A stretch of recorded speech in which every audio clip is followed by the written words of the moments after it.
जय जवान जय किसान दादा. महाराष्ट्रातील बच्चूभाऊंचे चाहत्यांनो, मला एकच सांगायचं आहे की बच्चूभाऊ कडूंचं अस्तित्व खतम करण्याचा प्रयत्न चालू आहे. तर तुम्हाला मी एकच सांगतो की जे कोणी बच्चूभाऊंच्या विरोधात बोलत असेल तर त्यांना एकच सांगा, समजावून सांगा, त्यांना धवस देऊ नका. कारण कसं आहे, कोणी आपलं अस्तित्व जपण्याचा प्रयत्न करतो, कोणी फेमस होण्याचा प्रयत्न करून राहिला, कोणी पैसे घेऊन बोलून राहिला आणि आपल्या शेतकरी संघ असं करून राहिला.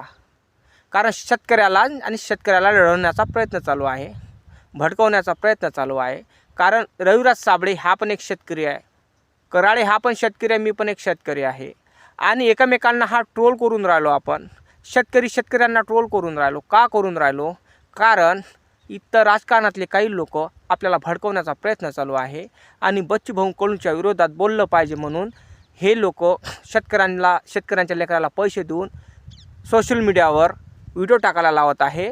त्या कारणामुळे मी तुम्हाला सांगत आहे की बच्चूभाऊ कडूंचं अस्तित्व खतम करण्याचा प्रयत्न चालू आहे. कारण बच्चूभाऊ कडू हे महाराष्ट्राच्या कानाकोपऱ्यापर्यंत पुरेच्या पुरे 5 वर्षापासून तर 70 वर्षाच्या वयोगटातील माणसापर्यंत पोचलेले आहे. त्यांचा फेस व्हॅल्यू एवढा वाढलेला आहे की कोणीही त्यांना ओळखतो. तर हे त्यांचं नेटवर्क खतम करण्याचा प्रयत्न चालू आहे.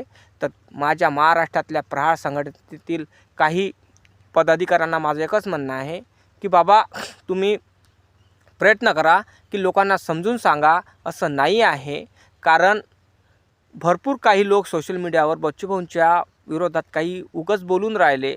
तर माझं त्यांना एकच म्हणणं आहे, सगळे जे व्हिडिओ बनवतात ना त्या लोकांना माझं एकच म्हणणं आहे, दादा हात जोडून विनंती करतो, तुम्ही विदर्भात आल्यावर, तुम्ही चांदूरबाजार तालुक्यात आल्यावर लोकांना विचारा की बच्चूभाऊ कडू कोण आहे, काय आहे, त्यांची पूर्ण माहिती घ्या दादा.